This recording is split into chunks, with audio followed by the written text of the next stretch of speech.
And there I was, running up the stairs as if I was chasing a carrot that was dangling in front of me, right out of reach. And then boom, I realized I was too busy running away from love. Did you know that according to a study in psychological science in 2010, people actually prefer being busy, even if it hurt their productivity? And that many of the activities we engage in are merely justifications to keep ourselves busy.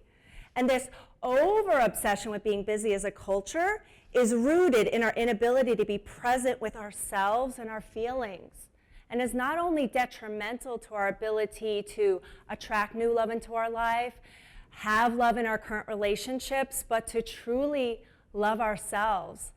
And as someone who has dedicated my life to researching, understanding, and helping people with love and, helping people with that part of their life, I've spent a lot of years talking to many highly successful single people who work hard to have it all.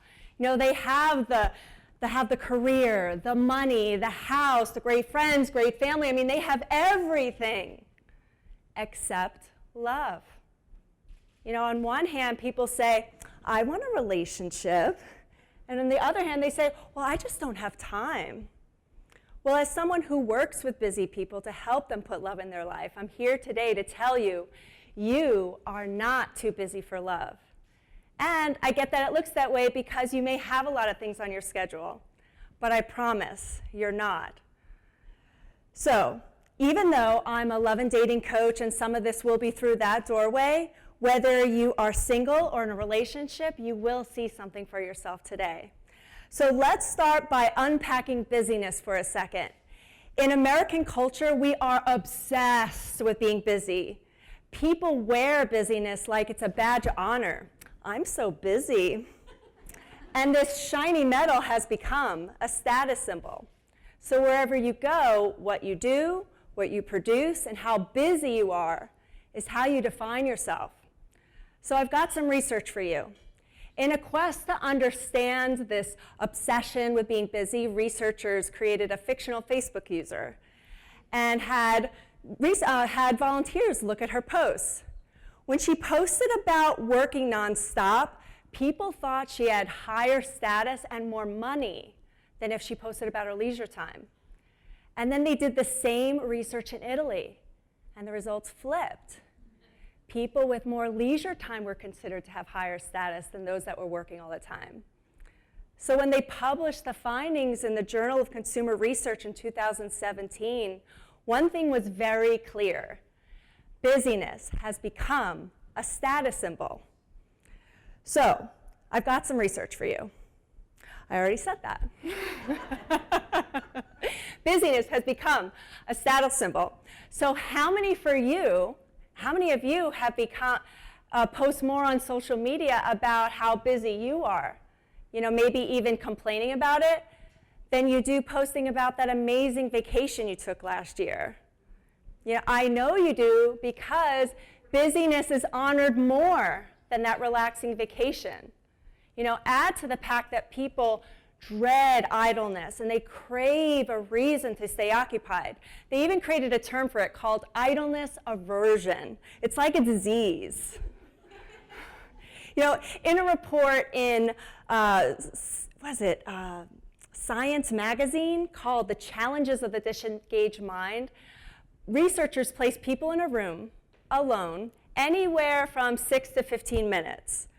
When asked, mostly all the participants communicated that it was an unpleasant experience to be alone, doing nothing. But here's the interesting thing. When given the choice, nearly half of these people preferred to administer electric shocks to themselves. People prefer to hurt themselves and then just to sit alone for a few measly minutes. That's crazy.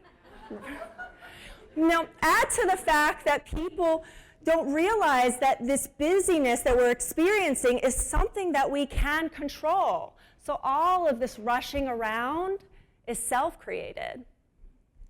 So I've got a whole lot more research I could go into, but let's move from research into reality, into real life. So for most of you, what you are experiencing is actually real. You have a lot of things scheduled. But what you may be unaware of, and what I'm inviting you to consider, is that while you may indeed be a busy person, you use "I'm too busy" as an excuse. Notice all the times you say the word busy. Start interrupting that, especially when someone asks you how you're doing. When I ask someone how they're doing these days, no one ever says, "Fine, great, wonderful" anymore. Instead, I'll hear anything from busy to crazy busy to insanely busy. I mean, they have the biggest busy badge, right? I mean, it's pretty much a brooch at this point. I mean, seriously, if you're insanely busy, then you get the full sash and the tiara. So notice, what does being busy do for you? I mean, we all do it. You know, what does it do for us? You know, it's so prevalent in our culture. It's like the water we swim in, we don't even see it. So what are we getting out of it? Well, here's a clue. It's to avoid something.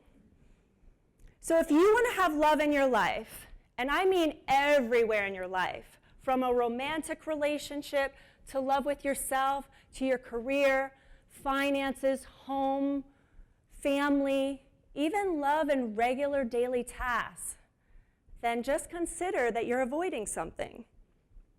And I know there's someone sitting in their seat right now thinking, "Hey, Krista, I'm really busy and I'm not avoiding anything." And that's okay if you think that right now. I get it.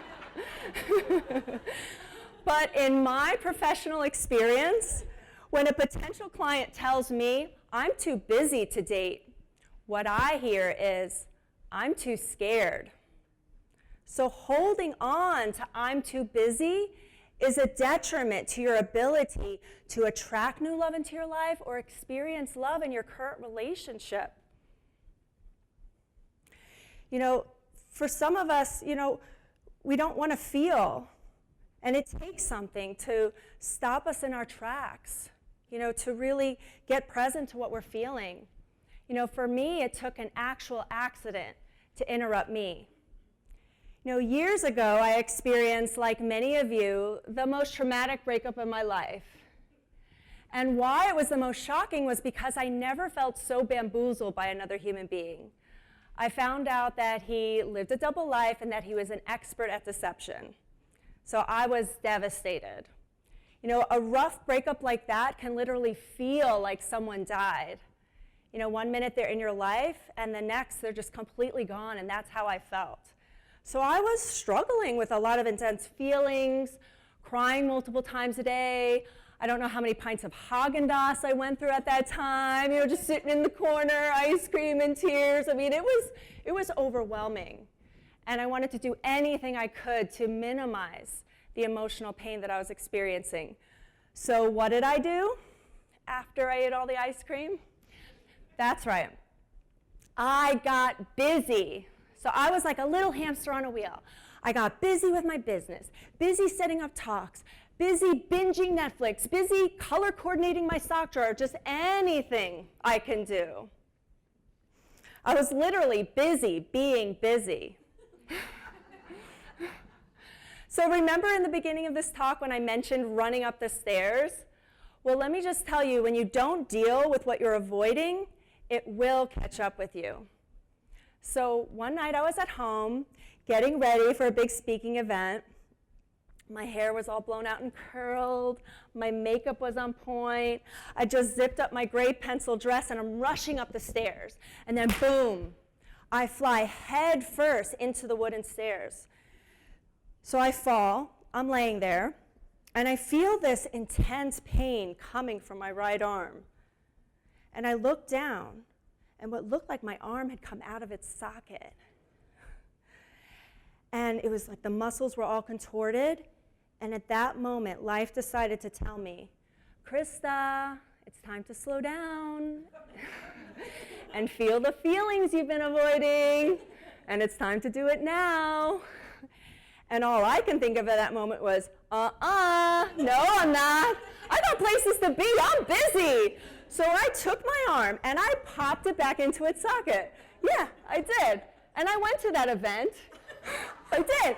So I'm holding my arm. Hi, everyone, welcome. thanks for coming. Yeah, my arm popped out about an hour ago, but I'm fine. This is a perfect example of how far we will go to not feel our feelings. So I got home that night, and I'm walking up those same stairs that I'd fallen on earlier. And the little voice of my broken heart said to me, I'm not gone. You're not that busy. It's time to love me. And right then and there, I knew it was time to dig in to do some work. You know, the accident forced me to deal with the pain of the breakup and to stop running away from it and to create the space and the time to really allow myself to go through all the stages of grief. You know, the shock, the denial, the anger, the overthinking, what could I have done differently? You know, the sadness. And then finally getting to a place of true acceptance. You know, what happened, happened. I shared my heart with this man because I made love a reality.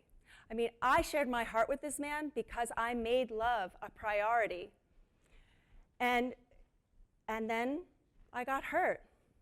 And that's why people choose to be busy as opposed to feel, because they're terrified they're going to be betrayed or bamboozled, just like I was.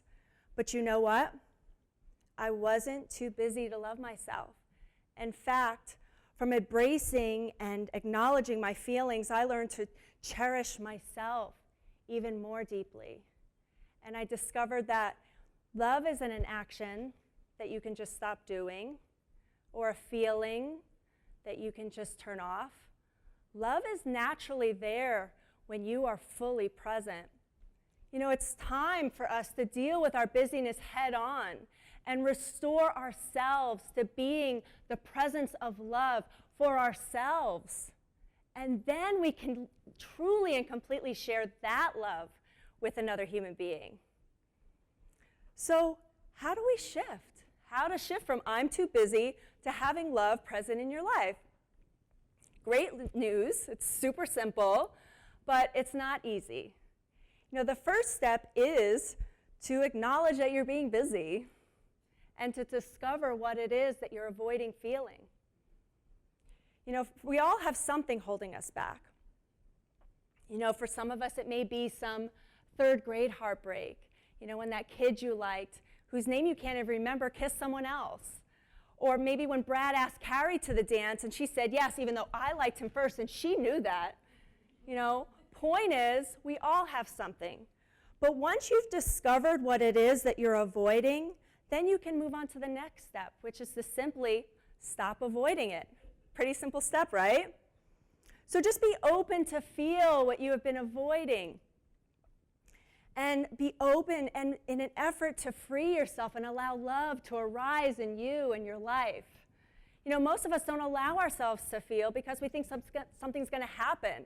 Like, something's going to happen if I feel it. I mean, we get really dramatic about it. But not a little kid. When a little kid has a feeling, they just feel it, and then they move on. If they're sad, if they're angry, if they're, you know, excited, they just feel it, yay! And then they move on to the next thing. Not us. When we have a feeling, we just hold it all in, and we're walking around like this.